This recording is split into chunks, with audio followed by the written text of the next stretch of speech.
ফুলশয্যার রাতে কাছাকাছি এলো রাহুল আর রাহি। হ্যাঁ বন্ধুরা, এমনটা দেখা যাবে। তাই সম্পূর্ণ জানতে ভিডিওটিতে লাইক দিয়ে চ্যানেলটি সাবস্ক্রাইব করে দেখতে থাকুন।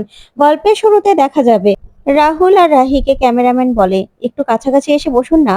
তখন নিমো বলে, রাহুল একটু কাছাকাছি গিয়ে বস। তারপরেই রাহির মা সবটা দাঁড়িয়ে দাঁড়িয়ে দেখতে থাকে। তারপরে দেখা যাবে রাহুল আর রাহি একসঙ্গে ছবি তুলতে থাকে। তখন রাহির বাবা বলে, দেখো, রাহিকে দেখে মনে হচ্ছে না যে এই পরিবারের যোগ্য বউ হয়েছে রাহি? এই পরিবারটা না খুব ভালো। সবাই ভীষণ হাসি খুশি আর ভীষণ ভালো মানুষ।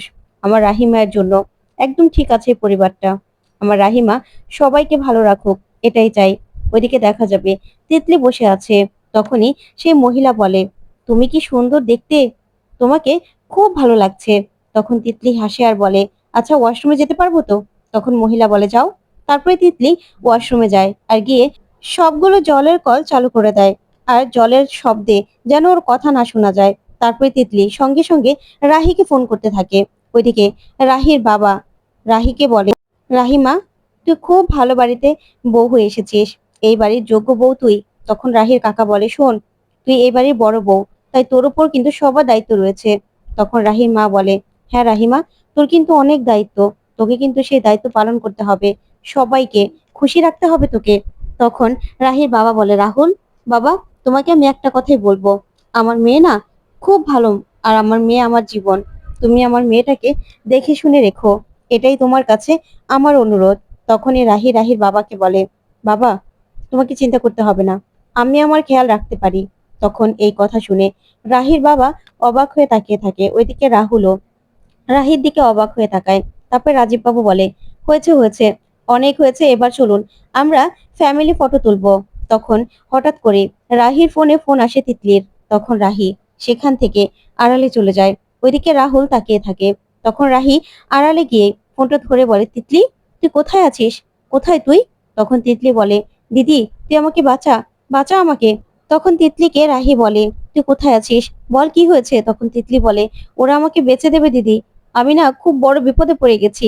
তখন রাহি বলে, কি বলছিস তুই, বেঁচে দেবে মানে? তুই কোথায় আছিস? তখন তিতলি বলে, আমি তোকে বেশি কিছু বলতে পারছি না দিদি, আমাকে তুই বাঁচা। তখনই দেখা যাবে সেই মহিলা টের পেয়ে যায় আর তিতলিকে টানতে টানতে নিয়ে আসে আর বলে, জল ছেড়ে তারপরে কথা বলছিলি কারোর সঙ্গে? কার সঙ্গে কথা বলছিলি বল। এই বলেই তিতলির হাত থেকে মোবাইলটা নিয়ে ছুঁড়ে ফেলে ভেঙে ফেলে। তখনই তিতলি বলে, আমি এখানে থাকবো না, আমি এখান থেকে চলে যাব, যাকে খবর দেওয়ার তো দিয়ে দিয়েছি। তখন এই বলে ফুলের টপ নিয়ে সবাইকে ভয় দেখাতে থাকে আর বলে, একদম আমার কাছে আসবে না, আমার কাছে আসলে না একদম শেষ করে দেব আমি। তখন এই কথা বললেই সেই মহিলাগুলো মারতে যাবে। তখনই সেই মহিলা বলে, না, মারবি না ওকে, ওর মুখটা যদি কোনোভাবে নষ্ট হয়ে যায় তাহলে টাকা পাবো না, ক্লায়েন্ট অনেকগুলো টাকা দেবে বলেছে। তখনই তিতলি মনে মনে বলে, আমার দিদিকে আমি জানিয়ে দিয়েছি, আমি জানি যে করি হোক আমার দিদি আমাকে ঠিক বাঁচাতে আসবে, তার আগে আমাকে যে করেই হোক সময় নষ্ট করতে হবে। ঠিক তখনই তিতলি একটা চেয়ার এনে বসে পড়ে। তখন ওই মহিলা বলে, কি ব্যাপার, তুই যে রিল্যাক্সে বসে পড়লি? তখন তিতলি বলে, শোনো, আমি জানি আমার চেহারার মূল্য অনেক। তখন এই বলে একটা ছুরি নিয়ে বলে, যদি আমার কোনো কথা না শোনো না, তাহলে কিন্তু আমার নিজের চেহারাকে আমি নিচে ফালা ফালা করে দেবো, তাহলে ভালো হবে তো? তখন তো মহিলা চমকে যায়। তখন তিতলি বলে, যাও, আমার জন্য শরবত নিয়ে এসো, আমার যা যা দরকার সব নিয়ে এসো, না হলে কিন্তু আমি আমার চেহারা নষ্ট করে দেব, আমি জানি তোমরা কিচ্ছু করবে না। ওইদিকে দেখা যাবে নিমো একটা রেকর্ডার লাগিয়ে দেয় রাহি আর রাহুলের ফুলশয্যার ঘরে। তখন ঠাম্মি বলে, শোন, ওদের এত দুজনের প্রতি অভিমান, সেটা অনুরাগে বদলে যায় কিনা সেটা তো আমাদের জানতে হবে, তাহলেই তো আমরা একটু নিশ্চিন্ত হই। তখন উনি বলে, দাদাভাই জানতে পারলে না খুব রেগে যাবে, বাড়ির সবাই জানতে পারলেও রেগে যাবে। তখন দেখা যাবে রাহি ঘরে আসতে থাকে আর সেই তিতলির কথাগুলি ভাবতে থাকে আর মনে মনে বলে, কি করব আমি, আমাকে যে করে হোক তিতলির কাছে যেতে হবে, তিতলি বিপদে আছে। তারপর দেখা যাবে রাহি ঘরের ভিতরে চলে যায়। ওইদিকে রাহুলকে নিয়ে আসে সবাই। এদিকে রাহি ভিতরে এসে দেখে সবাই দাঁড়িয়ে আছে। তখন রাহি ভয় পেয়ে যায়। ওইদিকে রাহুল আসলেই ঠাম্মি অনি রাহুলকে বলে, আয় আমরা গল্প করি। তখন রাহুল বলে, দেখো, আমি না খুব টায়ার্ড, আমাকে ঘুমোতে হবে। ওইদিকে রাহি মনে মনে বলে, এরা এখানে থাকলে আমি এখান থেকে বেরোবো কি করে? না না, আমাকে যে তিতলিকে বাঁচাতে যেতেই হবে। তখন রাহুলকে ঠাম্মি বলে, এত তারা ঘুমানোর? তখন রাহুল বলে, হ্যাঁ ঠাম্মি, আমার না ভালো লাগছে না, ঘুমোবো। তখন ঠাম্মি রাহির কাছে আসার এসেই বলে, না ও ক্লান্ত, আমরা বরং চলে যাই। তারপরেই সবাই মিলে সেখান থেকে বেরিয়ে চলে গিয়ে তারপরে কান পেতে শোনার চেষ্টা করে যে ওরা ভিতরে কি বলছে। এদিকে রাহি সঙ্গে সঙ্গে দরজাটা লাগিয়ে দেয়। তখন ঠাম্মি বলে, দেখো দরজাটা লাগিয়ে দিল। তখন অনি বলে, হ্যাঁ তাই তো, এখন যদি কেউ এসে দেখে না তাহলে কিন্তু আমাদেরই ঝাড় দেবে। ওইদিকে রাহি গিয়ে ছুটে গিয়ে রাহুলকে বলে, শোনো তোমার সঙ্গে আমার কথা আছে। তখন রাহুল বলে, দেখো তোমার সঙ্গে আমার কোনো কথা নেই, তোমাকে তো আমি বলেছি আমার থেকে তুমি কিছু আশা করবে না। তখনই রাহি বলে, আমি তো তোমার কাছ থেকে কোনো কিছু আশা করছি না, আমি কি তোমাকে বলেছি যে আমার অধিকার চাই? তখন রাহি বলে, দেখো তিতলি বিপদে আছে, তিতলিকে আমাকে বাঁচাতে যেতে হবে। তখন রাহুল বলে, তিতলির নাম একবারও আমার সামনে নেবে না। তখন রাহি বলে, তিতলি তোমাকে ভালো না বাসুক, তুমি তো ওকে ভালোবাসো, তাই তোমাকে তো শুনতে হবে।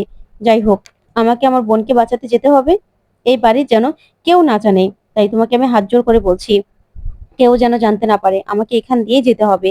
এই বলেই রাহি নিজের গয়না সবকিছু খুলে তারপর জানলা দিয়ে নামার চেষ্টা করে। তখনই রাহুল রাহিকে বলে, রাহি। তারপরে এই বলে রাহি পড়ে যেতে লাগলে রাহিকে ধরে ফেলে রাহুল। তখন দুজনের দিকে তাকিয়ে থাকে। তারপর দেখা যাবে রাহুল রাহিকে বলে, শোনো, তোমাকে আমি একা ছাড়বো না, চলো আমিও তোমার সঙ্গে যাব। এই বলে একটা কালো চাদর নিয়ে ওরা জানলা দিয়ে নামতে থাকে। ওইদিকে সবাই মিলে রাহুল আর রাহির কথা শোনার জন্য অপেক্ষা করতে থাকে, কিন্তু কিচ্ছু শুনতে পায় না। ওইদিকে রাহুল আগে নেমে যায়। তারপর রাহিকে বলে, শোনো, তুমি জাম্প মারো, তোমাকে আমি ধরে ফেলবো। তখন রাহি বলে, আমাকে ফেলে দেবে না তো? তখন রাহুল বলে, না। তারপরে রাহি লাফ দিলেই রাহুল কোলে নিয়ে নেয় রাহিকে। তখন দুজনের দিকে তাকিয়ে থাকে। তারপরেই রাহুলের মোটর সাইকেলে বসেই রাহি আর রাহুল যেতে থাকে। তখনই রাজীব বাবু সেখানে আসলেই ওদেরকে যেতে দেখলেই বলে, কে কে ওখানে?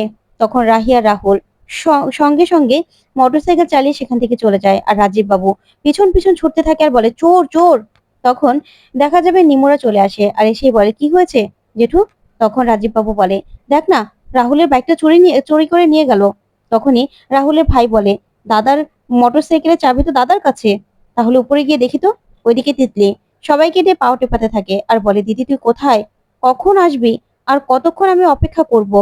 ওইদিকে রাহি আর রাহুল তখনই হোটেল রুমে চলে আসে। তারপরে রাহুল বলে, দেখো এখানে আমাদের বিপদ হতে পারে, আমি বরং পুলিশ আঙ্কেলকে ফোন করছি। তারপরে রাহিকে ফোনটা ধরিয়ে দিলেই রাহি তাকে সবটা খুলে বলে আর বলে, আপনি পুলিশ ফোর্স পাঠিয়ে দিন। তারপরে রাহুল বলে, আচ্ছা তিতলির কথা বললে না কেন? তখন রাহি বলে, না, তিতলির কথা আমি বলতে পারিনি, কারণ আমার বাড়ির একটা মান সম্মান রয়েছে, আমার বাড়ির মান সম্মান আমি কিছুতেই শেষ করতে পারবো না, আমার বোনকে আমাকে বাঁচাতেই হবে। ওইদিকে রাজীব বাবু সহ সবাই এসে রাহুলের ঘরের দরজা নক করতে থাকে, কিন্তু কিছুতেই দরজা খোলে না। তখন রাহুলের মা বলে, তুমি যে কাণ্ড করেছো, ছেলেটা আবার কিছু করে বসলো না তো? তারপরে সবাই মিলে দরজা ভেঙে ভিতরে যেতে থাকে। তখন ভিতরে গিয়েই সবাই দেখতে পায় যে সেখানে রাহুল বা রাহি কেউ নেই। তখন অনি বিছানায় গয়নাগুলো পড়ে থাকতে দেখেই বলে, বাবা, এ তো গয়না টয়না সবকিছু খুলে রেখে পালিয়েছে। তখন তো নিমু সহ সবাই চমকে গিয়ে তাকিয়ে থাকে আর বলে, কি বলছিস তুই? তখন রাজীব বাবু চিন্তায় পড়ে যায়। এদিকে দেখা যাবে রাহি আর রাহুল হোটেল রুমে গিয়ে দুটো রুম বুক করে। তখন সেখানকার বিল পে করে দেয় রাহুল। তারপর রাহি বলে, দিন চাবিটা দিন। এই বলে রাহি ছুটে চলে যায় তিতলিকে খুঁজতে। ওইদিকে তিতলি রাহির জন্য অপেক্ষা করছে। তখনই সেখানে একটা বদ্ধ মাতাল ক্লায়েন্ট চলে আসে। তখন মহিলাকে এসে বলে, এ তো দেখছি খুব সুন্দর দেখতে। তখন মহিলা বলে, হ্যাঁ বস, সেই জন্য তো আপনার জন্য রেখেছি, টাকা ঠিকঠাক আছে তো? ওইদিকে তিতলি প্রচন্ড ভয় পেয়ে যাওয়ার মনে মনে বলে, দিদি এবার আমি কি করব? তখনই সেই বদ্ধ মাতাল তিতলিকে এসে বিরক্ত করতে থাকে। তখন তিতলি বলে, একদম আমার কাছে আসবে না। তখন লোকটা বলে, কেন কেন কাছে আসবো না? ওইদিকে রাহি আর রাহুল তিতলিকে খুঁজতে থাকে, কিন্তু কোন রুমে খুঁজে পাবে সেটাই বুঝতে পারছে না। তখন ওরা দরজায় নক করে করে খুঁজতে থাকে। তখনই সেই মহিলা বেরিয়ে আসে। তখন রাহুল আর রাহি বলে, সরি, ভুল হয়ে গেছে। তখন মহিলা বলে, ভুল হয়ে গেছে মানে? নিজেদের রুম খুঁজে পাচ্ছেন না, রুমের নাম্বারটাও কি ভুলে গেছেন নাকি? তখন রাহি বলে, বললাম তো ভুলে নক করে ফেলেছি। তখন তিতলির মুখ চেপে ধরে রেখেছে সেই লোকেরা। তখন তিতলি চিৎকার করে ওঠে, দিদি বলে। তো বন্ধুরা, রাহি আর রাহুল কি পারবে তিতলিকে বাঁচাতে? তোমাদের কি মনে হয়? কমেন্ট করে জানাতে ভুলবে না। ধন্যবাদ।